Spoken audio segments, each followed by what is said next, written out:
আসসালামু আলাইকুম ওয়া রাহমাতুল্লাহি ওয়া বারাকাতুহু। রমজান মাসের ফজিলত ও মর্যাদা সম্পর্কে জানতে চাই। চন্দ্র মাসের এটা এক অত্যাধিক গুরুত্বপূর্ণ মাস। এ মাসের ফজিলত অপরিসীম। নিচে ধারাবাহিকভাবে রমজান মাসের কিছু ফজিলত তুলে ধরা হলো।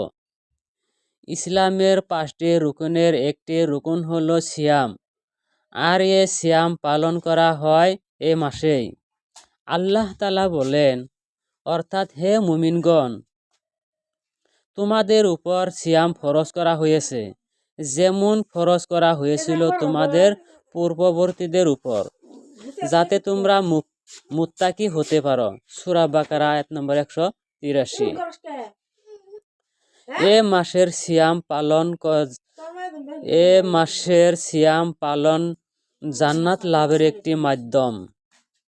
নবী সাল্লাল্লাহু আলাইহি ওয়াসাল্লাম বলেছেন, অর্থাৎ যে ব্যক্তি আল্লাহ ও তার রাসূলের প্রতি ঈমান আনলো, সালাত কায়েম করলো, যাকাত আদায় করলো, রমজান মাসের সিয়াম পালন করলো, তার জন্য আল্লাহর উপর সেই বান্দার অধিকার হলো তাকে জান্নাতে প্রবেশ করিয়ে দেওয়া।